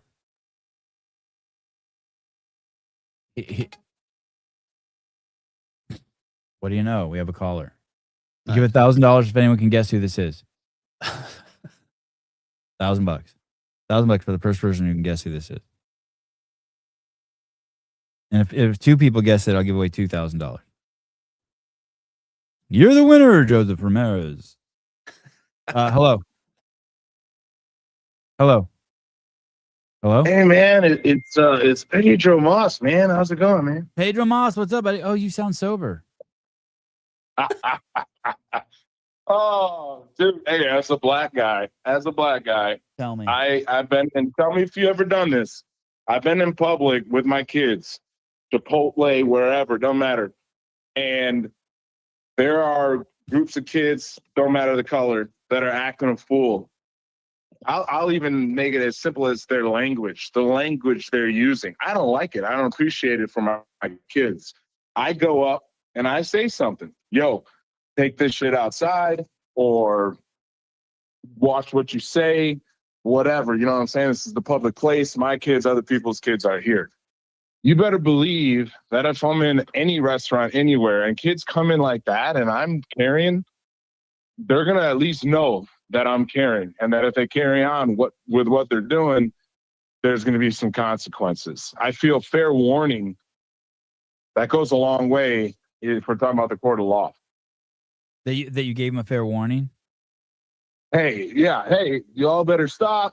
I'm strapped, or pull it out or something. Especially if I'm with my kids. I mean, even if I'm by myself, if they come in acting like that. But if I'm with my kids, I'm sitting at that table like that, and I see that going down, they're going to know that I am carrying a firearm, and that if they don't stop, it might be used. So now we're giving them ample warning that if they don't stop, and if they endanger myself or my kids or the workers there, those people are defenseless. You're throwing chairs and stuff. It's not like they came in, they were just swinging at each other and acting a fool. They're like picking tables up, chairs, throwing it. Come on, man. There's levels to this. Hey, those are the kind of incidents also that if you witness that, it changes your course and your perspective on everything. You know what I mean? So if you're a dad and you're like fucking against fucking guns and shit, and you're in a situation like that and you voted for Kamala, you're in one incident like that and you're voting red. That's the kind of just like that chick Kasparian, who is a diehard liberal, and when she went to pick up dog poop in L.A., a homeless guy rubbed his dick between her butt cheeks. That made her a conservative. That an incident like that will alter your fucking whole trajectory. All of a sudden, you're like, wow. You think Pat needs that? Pat needs a bend over, pick up poop, or you think he's already had that? Is he beyond hope? Pat's like, I don't. Yeah, I think that would help. Pat's more worried about which bank account Trump paid the hooker to keep her mouth shut with. He thinks that somehow those felonies carry some sort of weight. So he probably needs a little jarring. But what were you going to show us here, Caleb? Escalation. Pulling a gun during a heated argument can rapidly escalate the situation, potentially prompting the other person to draw their own weapon or attack you before you have a chance to defend yourself. Proportionality. Using a gun in response to a fistfight is usually considered disproportionate force. If the other person is unarmed and your life is not in immediate danger, deploying a firearm is not legally justified. That's crazy. So this is and my next question. I'm not saying because of so my question is, because they're using chairs and baby seats and stuff, is that considered, like, I mean, they're using those as weapons. So is it proportional to pull a weapon on somebody who's using an object as a weapon? Like if you're throwing food, shooting someone is fucking ridiculous. Right. Correct. If someone spits on you, shooting them is justified. No. If there's got to be that we should have like a chart. Someone should make a chart of what someone can throw at you until you can shoot them. You know what I mean? It's like like food, no. Tomatoes, no. Rocks, yes. Yeah. Rocks. And listen, because I know like Christine, a couple of other folks in the chat were saying just leave. You know what? If that was possible, dude can't leave. That dude couldn't leave. He was trapped in the fucking corner. Like if you're lucky enough that you're by the door or a door, and hey kids, let's go. Sure, maybe in a perfect world, but likely not. Like you're going to be in a situation where you're right in the middle of it, or you're in the corner, and all it takes is for one of those kids that you can't even like see. They throw something, it hits the wall, it bounces, boom. Now it hits your kid. Now your kid's bleeding out. You could prevent all that by just being proactive. You know, since we're very reactive. Sorry, I try to be a very proactive person. I'm not saying I would pull it out and point it, but I'm going to let them know, hey, I got this. It's on me. If you guys want to keep going down this route and you hit somebody, you hit a worker, you hit my kids, there's going to be problems.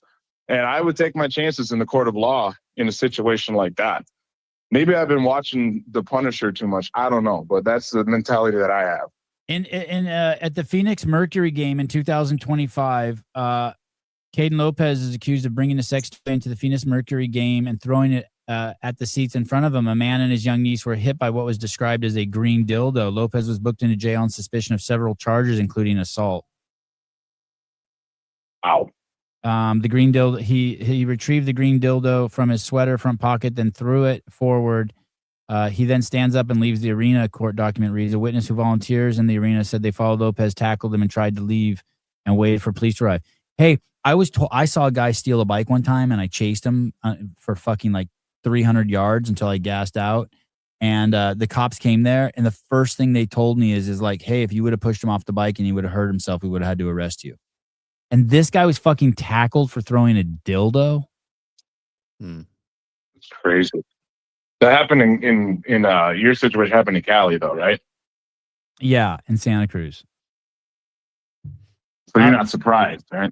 I was just sitting in my seat minding my own business, and something hit me in the head, said Caldwell. I looked down on the floor and saw a bright red fluorescent marital aid is what they called it in the incident report. A marital aid. That's what they called it.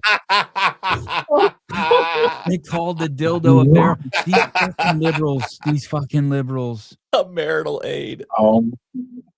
Hey, do you see the bias there, by the way? A dildo is not a marital aid. Do you see the bias there? Yeah, anything to get rid of the man. They call a dildo a marital aid just to get rid of the dude. Jesus Christ. Bonkers. So fucking. Wait, so this situation you're talking about, he ended up the dildo thrower, the marital aid thrower. Sorry, he ended up facing charges. Yeah, it sounds like it. I don't know what happened. You should see the guy who threw the dildo. He's a piece of work. Look at this kid.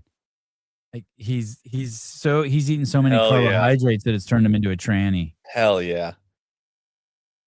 That'll do it. That looks exactly Pretty like underrated the negative. Yeah, the negative effects of excess carbs have on people's brain cells these days. Holy hell! Although man. I would have done that. I would have throw a dildo. I would have done that. I would have thrown a dildo at a. But I did eat excessive carbs as a kid. But I also I approve of the green dildo throwing at WNBA games. Controversial, man. Let me just type this in really quick. Wow.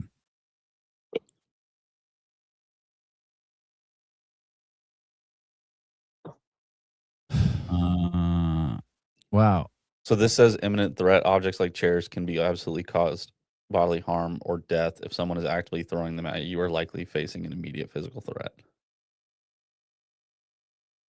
So, Yeah. So Caleb, you think in that situation, like court of law, you pull out your firearm and discharge it. You, let's say, shoot someone in the dick, like Sevi said. You're now in court of law, maybe facing some charges.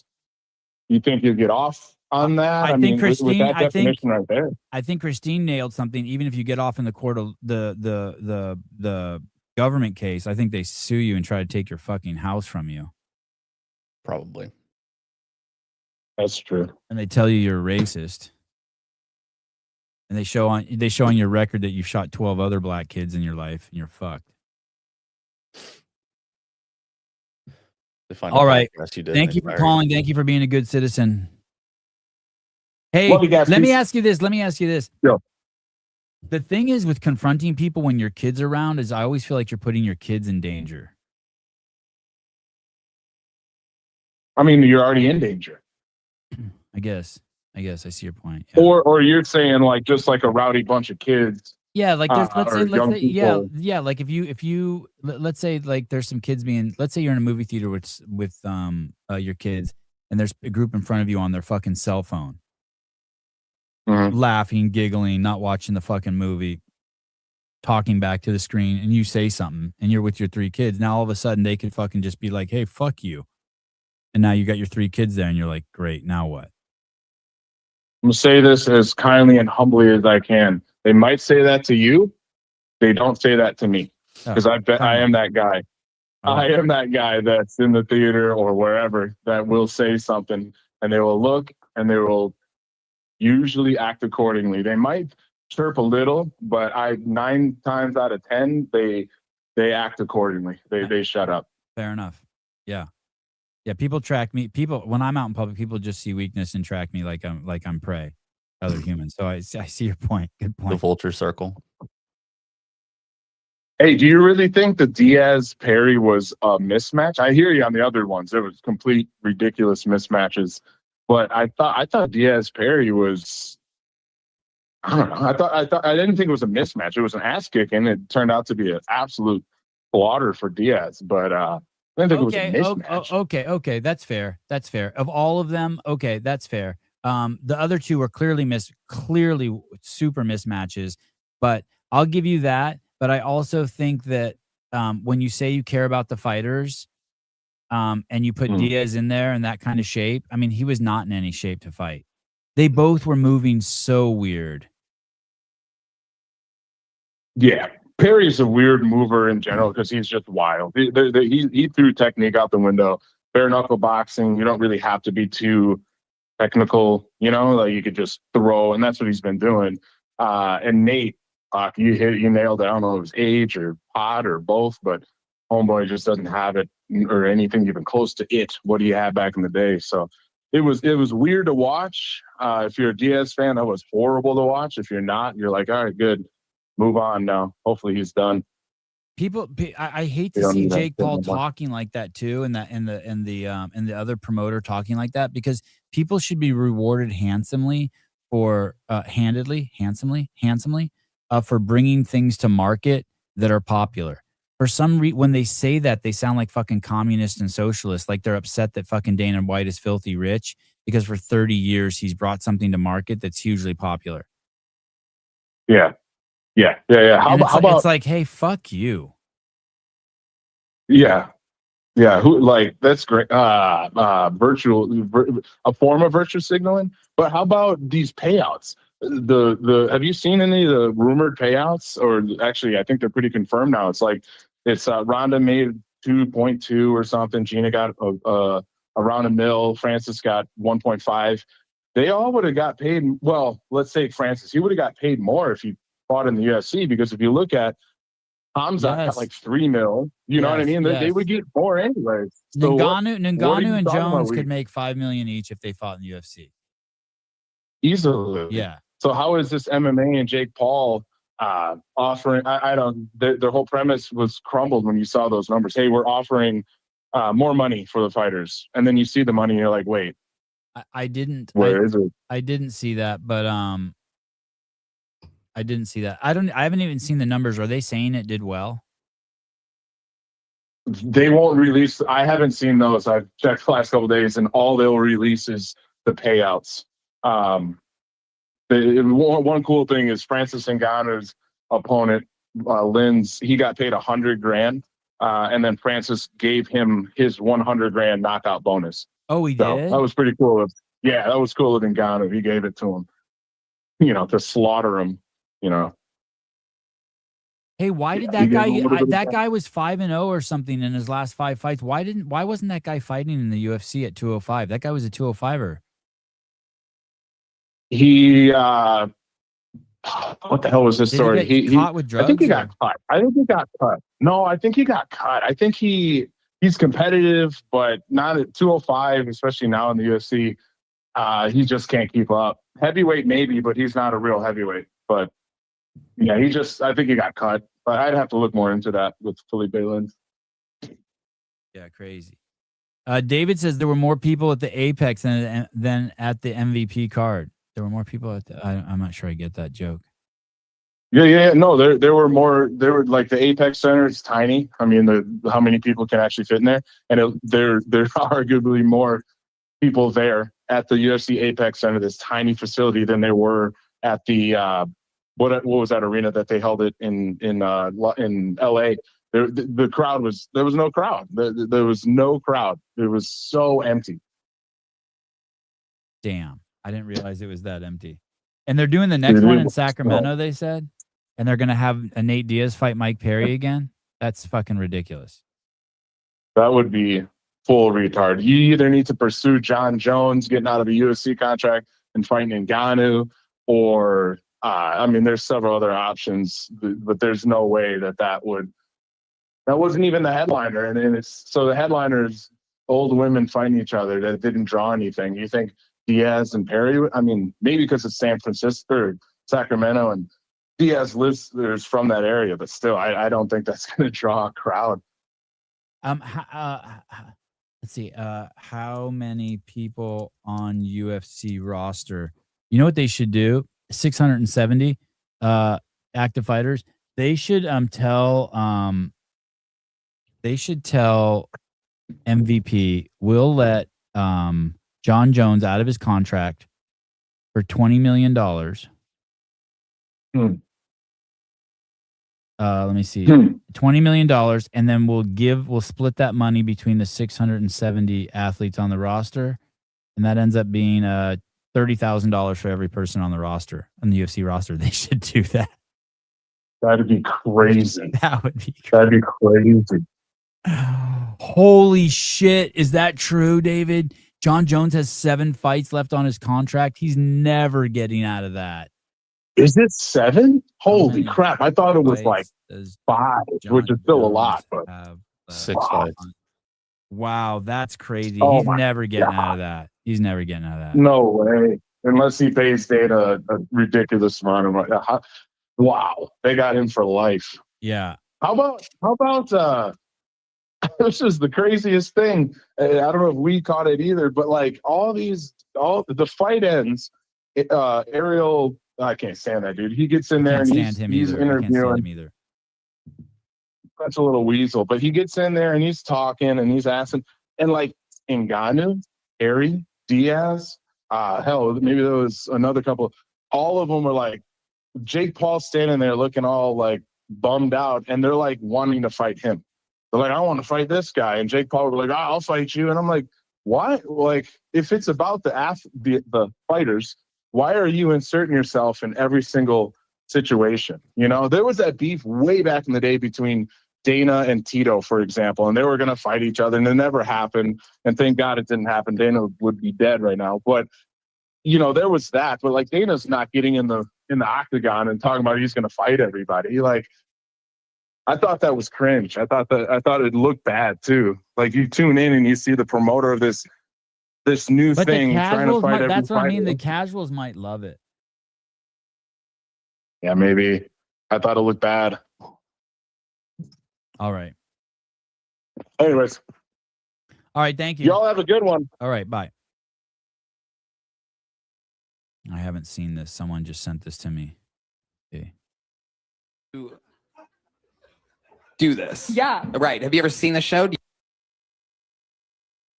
This is a clip from Kill Tony. He's asking her, have you ever seen this show? Friend made you do this. Yeah. Right. Have you ever seen the show? Do you know where you are right now? I think that time is running out and it's the end of the world. So that's where I am right now. Okay. Wow. Doesn't get much worse than you. You're the worst. You can't answer basic questions. And you love it. I can tell. Look at that. Look at that fear in your eyes. You're done. You get nothing. Go. Woo your way through the rest of your life. I can't imagine what the rest of it's like. Go that way. Have you ever seen the Booted. Wow, I've never seen that before. That's crazy. He should have at least asked her to show her tits. Except he's gay. Oh, man. How about the cum joke where they said something about spitting out Tony Hinchcliffe's... What is Tony Hinchcliffe and Kirk Schilling? What was Kirk? Charlie Kirk. What did Charlie Kirk and Tony Hinchcliffe have in common? It was some crazy joke like that. Yeah, it was something about that. Wow. Okay, here we go. Let me show you this. We got, holy fuck, we're at 1 hour and 42. My goodness. Yeesh. Got a life to live. Okay, this one's interesting. Remember I was telling you I chased the guy on the bike? Mm-hmm. So if you look way down there, you're going to see a dude in a purple beating up a bike thief who tried to steal his bike. And then on the left there, you're going to see a guy all in black riding a scooter. You see that? Yep. So here's the guy with the scooter, and here's the fight going on. And this is just in the street. Now watch this shit. Watch this shit.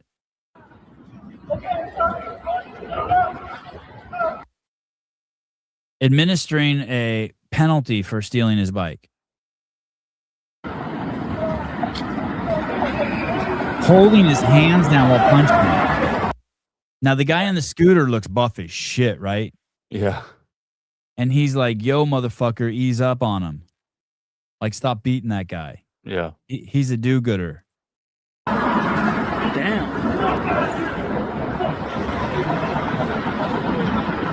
He's like, chill, everyone chill. There's no reason to do that shit. And the guy in the purple is has nothing. He's like, fuck this, fuck you. You want some too? I think he did he threaten the guy in the scooter for a second? Oh yeah, look at him. He's looking at the guy in the scooter like, you want one of these? Yeah. I got one for you too.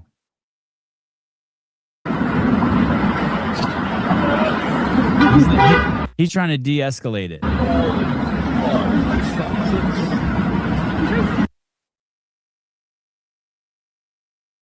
And now the bike thief who's on the left is like, I've had it. God, that bike thief, look how long his arms are. Look at his elbow to the tip of his finger. Yeah, he's got quite a reach on him. Fuck, he's long.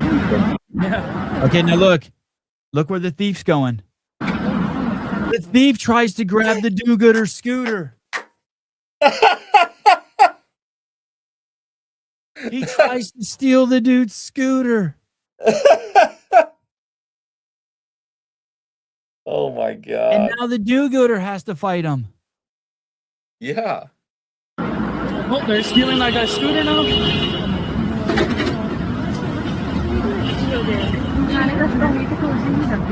How is that guy not just running away? Oh, cops are gonna get him. Special constable. Cops aren't getting nobody. Here they come now. Now he's running. Cops aren't getting nobody. No crime there. Amazing. Fucking nuts. That guy in the purple was probably charged for fighting. Did you see the story in the UK of the white kid that they handcuffed and he bled out? He bled out? No. Oh man. White kid, UK bleeds out. This story is crazy.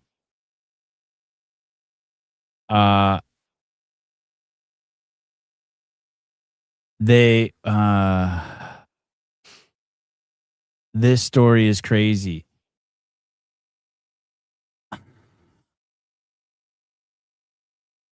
A man is stabbed to death by someone who accuses him of being racist, and the first thing the police do on arrival is to handcuff the dying man. Hannon speaks to let me see this if I can find the exact story summed up.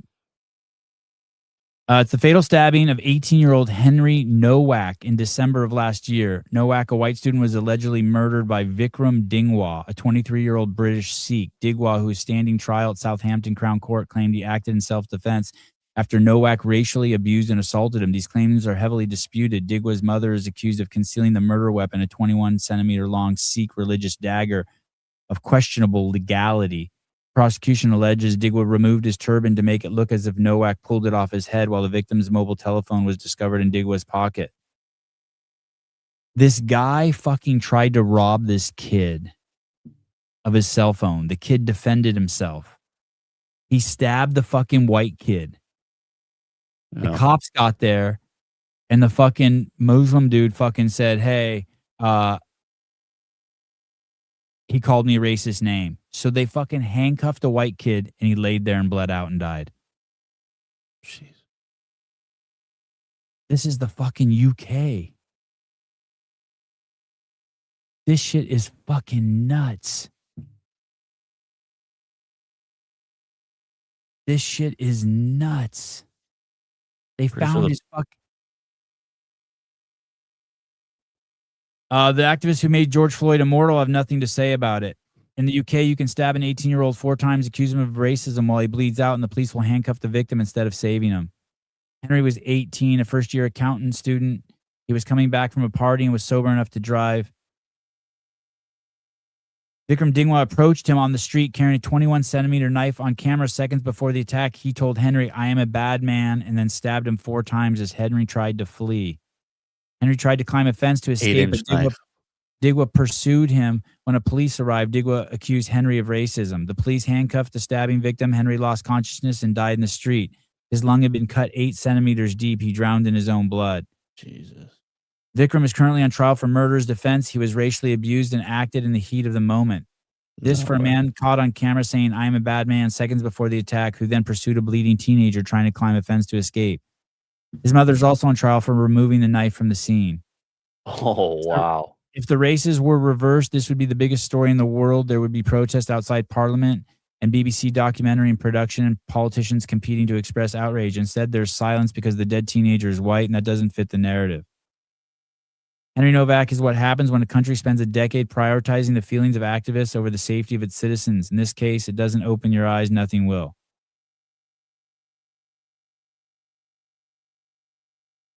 Wow.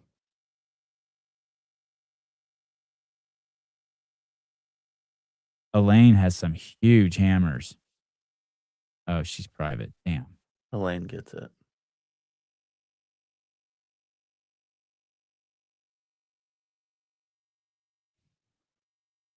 Jeez. I saw some story about how they can carry those knives even into football stadiums. Crazy. Wow. Yikes.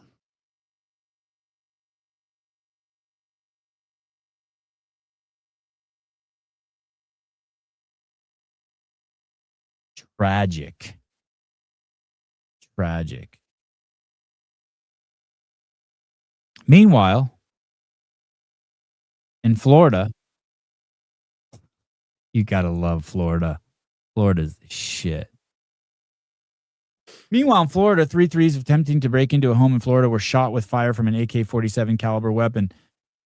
That is a Kalashnikov branded by the homeowner. Police announced under Florida law, no charges will be brought against the homeowner.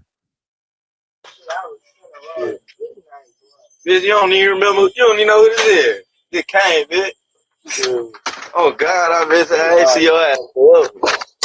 Oh God.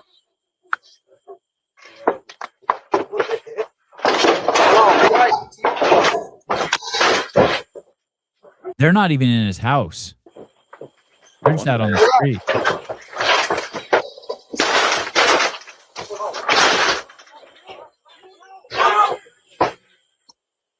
This is a home invasion.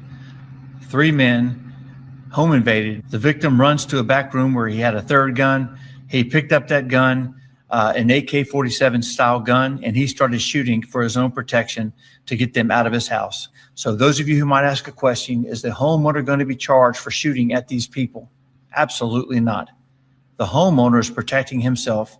And in Florida, in Escambia County, you can protect yourself. Chipotle. Sevon, have you set up kids? Have you set up a kids YouTube account for your kids to create content, or just set up on under details and they use that? I don't understand the question. Have you set up a YouTube account? So, like, is it a separate account from? No, all my YouTube channels are all. I have like 10 YouTube channels, I think. What do I have? I have the CF Network. I have the Sevon Podcast.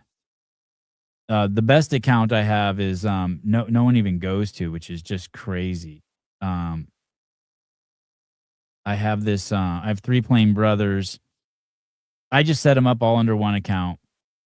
I have my kids blocked from every single. It's a little bit of a pain in the ass, but I have them blocked from every single account except for YouTube.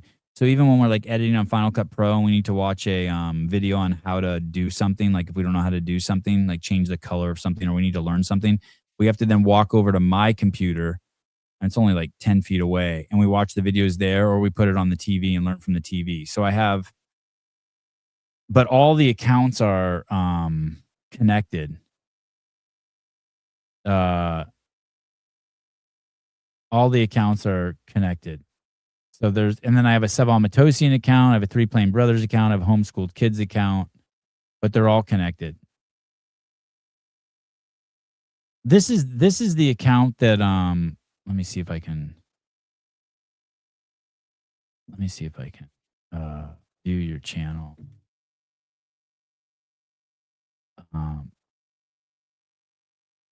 This is the account you want to go to if you have kids. This 3 Plain Brothers account, I have so many fucking videos on here that I would be in heaven if I saw all these videos and I was a new parent. This is basically the first 3 years of all the movement shit I did with my kids.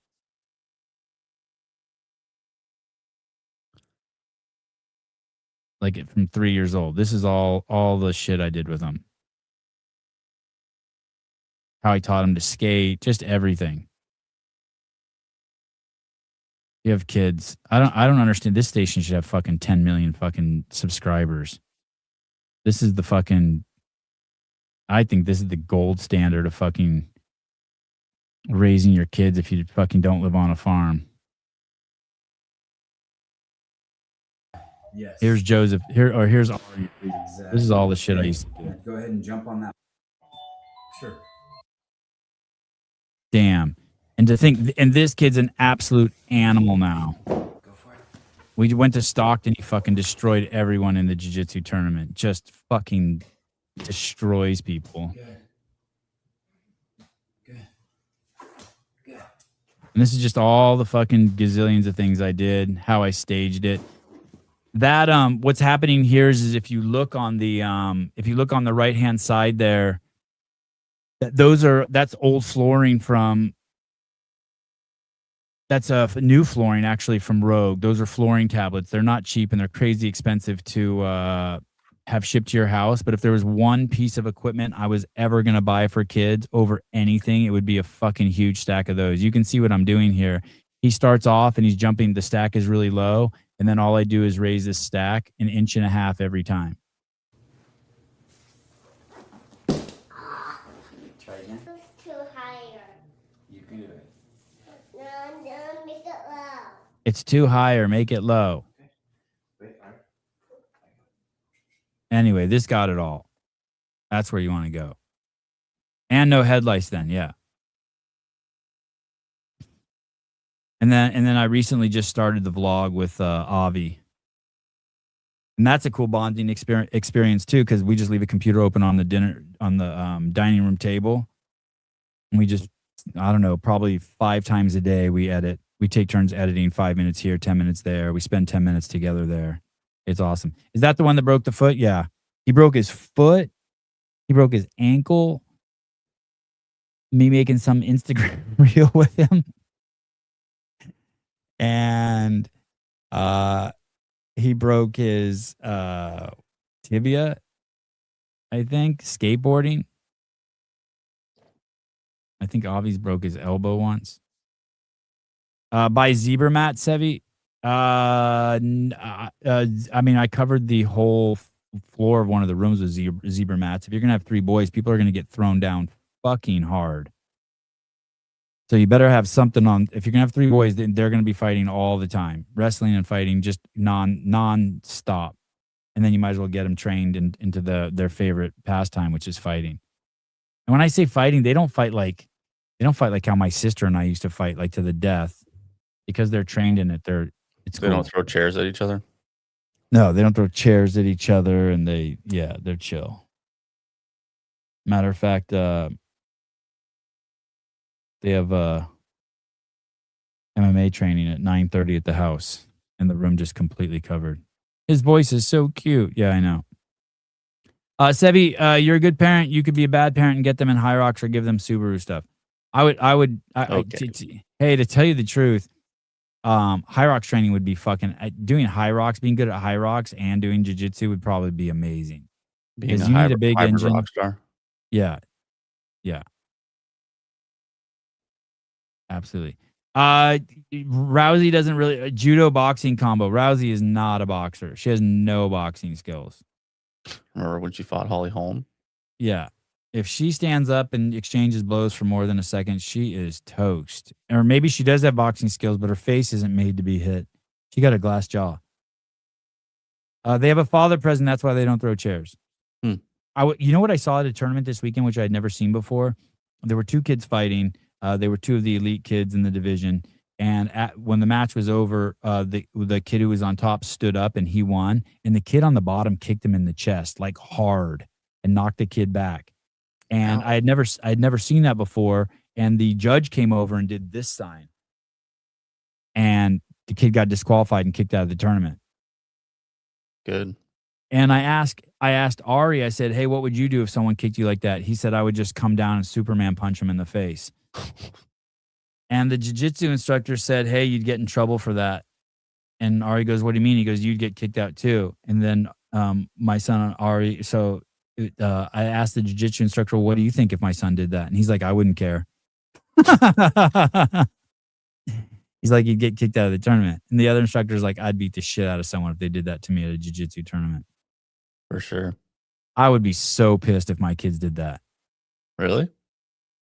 If my kids kick someone in a jiu-jitsu tournament? Oh, I thought you meant like retaliated against. Oh, no. If they retaliated, I'd be like, great instinct. Great instinct. Yeah. My wife's like, you should do whatever makes you feel like you'll feel better after the fight's over. I'm like, yeah. Fucking beat punch the fuck out of him. Punch him in his fucking face. All right. When you go to jiu-jitsu tournaments, it reminds me of that NASCAR girl. You see lots of crying. You see so much crying. I just Not can't wa- do this anymore. Not while they're fighting, after they're fighting. It's so funny. Hot girls do high rocks. Yeah, high rocks would be great. I mean, it's weird to say high rocks would be a great supplement to any fighting sport because it's really like, hey, just do CrossFit and make it, metabolically heavy. Yeah. All right. Thank you, everyone. I didn't even get to the subject I wanted to get to today. Maybe I'll bring it up with on Dave Castro Weekend Review, or maybe we'll do it tomorrow. I wanted to talk about do steroids really help in CrossFit, and how much do they help? Because there's so much skill to learn that even if you do steroids, I mean, what does it really do? Sure. All right. I'll see you guys later on today. Dave Castro Weekend Review. Very special guest today. If you're an affiliate owner, we will be fielding questions today. If you're any kind of owner, if you're a human being and you have any questions for our special guest, I would love it if you called into today's show and asked them. Any questions for our special guest today? Very special guest. Great institutional knowledge about CrossFit. Very knowledgeable about romantic relationships, polyps, squatting protocols, points of performance. Any questions? How to make money running an affiliate? Anything? Yes, you can't wait. Please call in. Very special guest. Very, very special guest. All right. Talk to you guys later. Here's why you should be proud to be doing Sentinel training and strongly consider joining if you're not. Other programs use long-term repetitive cycles. Sentinel uses 4-week varied progressions, while other programs often slip into movement redundancy or recycle entire training blocks. Sentinel stays true to the CrossFit methodology of constantly varied functional movements. That methodology also guides us in delivering intensity with minimal effective dose, where others favor volume, misrepresenting that as value for money. If you want a hands-off approach with minimal coaching or review, stay where you are. If you want level 3 trainers who care about your progress and test the workouts for you, reviewing your videos, offering coaching and feedback, then you need us. You need Sentinel Training. Start your free trial at trainsentinel.com.